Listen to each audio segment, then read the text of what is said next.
السلام علیکم ورحمۃ اللہ۔ شہید سیالوی آپ سے مخاطب ہوں۔ یہ اسرائیل کے شہر تل ابیب کا منظر ہے، اور یہ بچہ یہودی ہے جہاں اسلحہ چلانے کی ٹریننگ پر ہر سکول میں لازم قرار دی گئی ہے، اور اس کے ساتھ ہی یہ بچے کے لیے ٹریننگ لینا لازم اس لیے ہے کہ اسے بتایا جاتا ہے کہ تم نے بیت المقدس، مسجد الاقصی مسلمانوں سے صحیح اور حقیقی معنوں میں چھڑوانی ہے۔ اور ہمارے ہاں گھروں سے اسلحہ ہٹا کر دہشت گردی قرار دے دیا گیا، ہماری نسلوں کو برباد کرنے کے لیے ان کے ہاتھوں میں موبائل پکڑا دیا گیا، ان کی بیٹیوں کو نیم برہنہ حالت میں ٹک ٹاک پہ نچوایا گیا، اور بچوں کو کہا کہ جہاد کرنا ہے تو پب جی کھیلو۔ پھر یہ بات یاد رکھیں کہ ٹک ٹاک کے استعمال سے ہاں مثبت استعمال ہوتا ہے، لیکن اس کے استعمال سے بچہ مجاہد نہیں پیدا ہوتا۔ لہٰذا اپنی اولادوں کو اپنے اسلاف کے نقش قدم پر چلائیں، اور اسی میں امت کی بھلائی ہے۔ انہیں بتائیں نور الدین زنگی کون تھے، صلاح الدین ایوبی کون تھے، طارق بن زیاد کون تھے، محمد بن قاسم کون تھے، ٹیپو سلطان کون تھے، محمود غزنوی کون تھے۔ 17واں حملہ کیا سومناتھ کے بت پہ، اور دنیا کے سارے سونے ہیرے جواہرات بر صغیر کے اٹھا کے ہندو پنڈت قدموں میں رکھ گیا اور کہا کہ یہ لے لو، تم لوگ بھوکے منگتے ہو، تم لوگوں کے پاس کھانے کو کچھ نہیں ہے، تم لوگوں کے پاس پہننے کو کچھ نہیں ہے، فائنینشلی تم لوگ ویک ہو، یہ لو اور اس بت کو بخش دو۔ تو محمود غزنوی نے کہا کہ اگر میں آج سونے ہیرے جواہرات تسلیم کر لیتا ہوں اور اس بت کو بخش لیتا ہوں تو آنے والی نسلیں مجھے محمود بت فروش کے نام سے جانیں گی، بت چکن کے نام سے نہیں جانیں گی، اور میں چاہتا ہوں کہ آنے والی نسلیں مجھے محمود بت چکن کے نام سے جانیں۔ افسوس ہمارے بچوں کو سکھایا جا رہا ہے کہ اسلام امن کا درس دیتا ہے، اسلام امن کا پیام امن کے حالات میں دیتا ہے۔ بھائی جان، امن ہو تو اسلام امن کا درس دیتا ہے، لیکن یہ بتانا چاہیے کہ جب معاملہ مسجد الاقصی، بیت المقدس کی عزت کا ہو، کشمیری بہن کے سر کے دوپٹے کی عزت کا ہو، معصوم مظلوم مسلمانوں کی عزتوں کا ہو، تو اسلام تب غیرت کا درس دیتا ہے۔ اسلام از دا موسٹ پیسفل ریلیجن، لیکن اسلام اس کے ساتھ ساتھ یہ نہیں کہتا کہ ناموس رسالت اور ختم نبوت کا معاملہ ہو تو تم لوگ جو ہے وہ چوڑیاں پہن کے بیٹھ جاؤ۔ لہٰذا دوستان ذی وقار، کوشش کرو تمہارے بچے غیرت مند پیدا ہوں۔ یہ نسل ہم لوگ گوا چکے ہیں۔ میں لائق سے لائق کلاس روم میں گیا، بچوں سے پوچھا آپ میں سے کتنوں کا پتہ ہے کہ فلسطین ہمارا قبلہ اول ہے۔ افسوس کے ساتھ مجھے کہنا پڑتا ہے کہ ان 50 لائق بچوں میں سے 3 یا 4 کے ہاتھ کھڑے ہوتے ہیں، باقی سارے ایک دوسرے کی شکلیں دیکھ رہے ہوتے ہیں اور ہنس رہے ہوتے ہیں کہ پتہ نہیں یہ بندہ کیا سوال کر رہا ہے، عجیب سا سوال کر رہا ہے، قبلہ اول کا تو ہم نے کبھی نام ہی نہیں سنا۔ تو جب اس چیز کی امپورٹنس کا پتہ ہی نہیں ہوگا ہمارے بچوں کو، تو وہ کل کو محکموں میں، اداروں میں جب پہنچیں گے وہ کیوں اس کے لیے آنسو بہائیں گے؟ اللہ تعالیٰ دین اسلام اور وطن عزیز پاکستان کا حامی و ناصر ہو۔ پاکستان ہمیشہ زندہ باد۔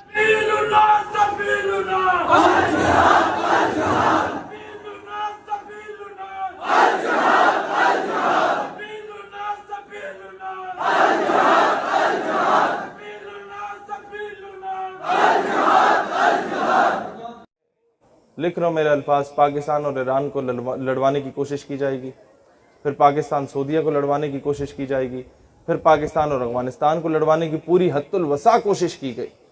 آپ کے میڈیا پہ بیٹھ کے آپ مسلم ممالک کے خلاف بکواس کر لیں، لوگ کہیں گے بلے بلے بلے پاکستان کی سالمیت کی بات ہو رہی ہے۔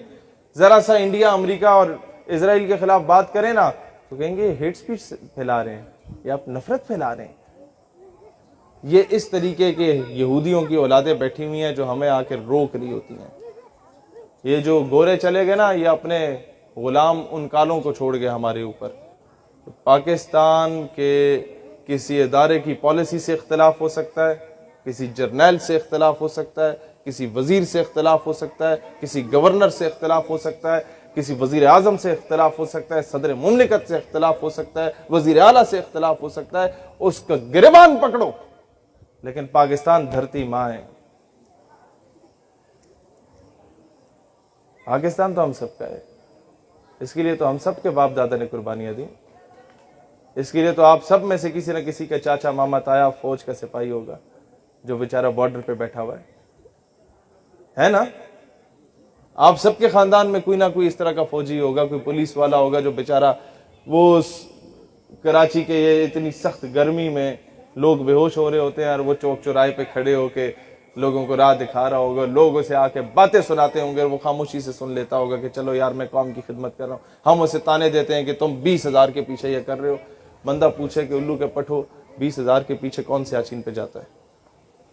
لہٰذا جو جوان ہیں انہیں سینوں سے لگاؤ. کسی جرنیل کی پالیسی سے اختلاف ہے, نام لے کے بولو, پورے ادارے کو رگڑانا لگاؤ. کیونکہ اس سے یہی ہوتا ہے کہ جو وہ بیچارہ شہادتیں دے کے آ رہا ہوتا ہے اس کے زخموں پہ نمک چھڑکتا ہے. جرنیل کو کوئی فرق نہیں پڑتا, کوئی فرق نہیں پڑتا. اس نے وہی ریٹائرمنٹ کے باہر دفع ہو جانا ہے مشرف کی صورت میں, وہاں جا کے آرام سے زندگی گزارے گا. اس نے جو کیا, میں چیزوں میں نہیں جاؤں گا, پھر یہ فرشتے ناراض ہوتے ہیں. لیکن میں صرف اتنا بات کہنا چاہوں گا کہ پاکستان سے اگر مجھے محبت ہے تو اس وجہ سے نہیں ہے کہ یہ خطہ زمین ہے جہاں میں پلا بڑا, جہاں میں پیدا ہو گیا. نہیں, مجھے اس سے محبت ہے تو اس وجہ سے ہے کہ یہ وہ واحد ریاست ہے, ریاست مدینہ کے بعد, جو اسلام کے نام پہ حاصل کی گئی.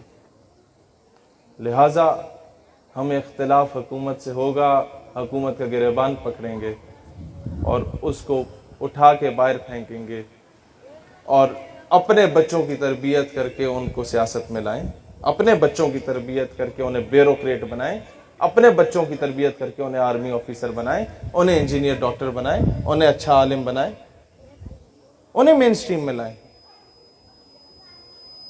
آپ مجھے بتائیں, بالفرض خدا نہ خواستہ 2-3 حصے ہو گیا ملک, تو انگریزوں کے کتے نہلانے والے تو ہر صوبے پہ قابض بیٹھے ہوئے. پھر کیا کریں گے؟ ضلعوں کو الگ کریں گے. میری بات سمجھ آ رہی ہے آپ لوگوں کو؟ یہ نواب وڈیرے تو وہی بیٹھے ہوئے ہیں. انہوں نے تو آپ کو بلوچستان میں بھی محروم رکھا, انہوں نے آپ کو پنجاب میں بھی محروم رکھا. پنجاب آپ کو کیا لاہور نظر آتا ہے صرف؟ ساؤتھ پنجاب چلیں کسی دن میرے ساتھ, آپ بلوچستان کے ظلم بھول جائیں گے. وہاں کے جو جابر اور ظالم نواب وڈیرے اپنے عوام کے ساتھ وہ سلوک کرتے ہیں. انٹیریئر سندھ چلیں کبھی میرے ساتھ, وہاں کے جو یہ ظالم نواب وڈیرے حال کرتے ہیں نا, وہاں کی معصوم عورتوں کے ساتھ, بیچاریوں کے ساتھ, جو بھٹوں پہ کام کرتی ہیں, جو بیچاری وہاں وہ لوگوں کی گندموں کو کاٹنے کے لیے کام کر رہی ہوتی ہیں. آپ بھول جائیں گے کہ بلوچستان میں کیا ہو رہا ہے. ہر جگہ کی ایک اپنی طویل داستان ہے. لیکن مسئلہ صرف یہ ایک بات یاد رکھنا, کبھی بھی کوئی نواب وڈیرا آپ کو اپنا کمی نہیں بنائے گا جب تک آپ خود اس کے گٹوں میں نہیں بیٹھیں گے میں نے دانے دے دو, مجھے دانے دے دو جی, میری روزی روٹی لگ جائے. اپنی حق حلال کی 2 وقت کی روٹی کمائیں, نواب وڈیرے کی غلامی کو لات ماریں. ٹھیک ہے تھوڑی مشکل ہوگی, لیکن یہ ہے کہ کم از کم تمہاری بیٹیوں کی عزت بچی رہے گی. آج ڈاکٹر عافیہ کی والدہ نے ہمیں صرف ایک بات کی تھی کہ بیٹا مستقبل میں کسی مقام پہ پہنچے نا تو قرضہ نہیں لینا کبھی. تو مجھے فوراً سمجھ آ گئی کہ اگر میں کسی کو قرضہ دیتا ہوں تو میں ایکسپیکٹ کرتا ہوں کہ میرے بوٹ بھی پالش کرو, میری گاڑی پہ بھی کپڑا مارو, میں تمہیں لات ماروں, تمہاری جرت نہیں ہونی چاہیے بات کرنے کی. اسی طریقے سے جب امریکہ آپ کو قرضہ دیتا ہے تو وہ ریمنڈ ڈیوس کی صورت میں آپ کے بچوں کا بھی قتل کرتا ہے اور باعزت بری ہو جاتا ہے. وہ کرنل جوزف کی صورت میں آپ کے بچوں کو اپنی گاڑی کے نیچے کچل دیتا ہے اور باعزت باہر دفع ہو جاتا ہے. اور وہ عافیہ صدیقی کی صورت میں آپ کی بیٹی کو اٹھا کے بھی چلا جاتا ہے اور آپ کی جرت نہیں ہوتی بات کرنے کی.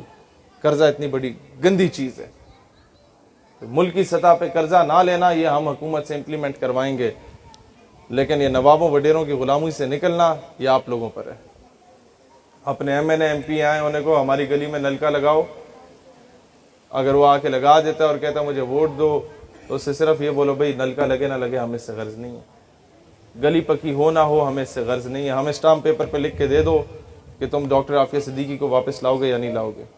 مجھے بتائیں نا قوم کی عزت جو ہے, میں آپ سے بہت سمپل سی مثال دیتا ہوں. ہمیں آ کے الو کے پٹھے بتاتے ہیں کہ جی ہم نے عافیہ صدیقی باہر دے دی تو ہم نے پیسے بھی تو بڑے لیے, پاکستان ترقی بھی تو کیا, ہم نے بڑے میگا پروجیکٹس کیے. بندہ آپ سے بولے جی اپنی بیٹی مجھے دے دو, میں اس کے ساتھ ظلم زیادتی کروں اور تمہیں میں 2 کروڑ دے دوں, تمہارے پاس تو 2000 بھی نہ ہو, اور آپ 2 کروڑ کا بڑا بنگلہ لے لیں, گاڑی لے لیں, سارا کچھ کر لیں, ایشی کریں, کلبز بارز میں جائیں, تو کیا دنیا آپ کو عزتدار شہری کہے گی؟ وہ کہیں گے بغیرت ہے, بیٹی کی دلالی کر رہا ہے.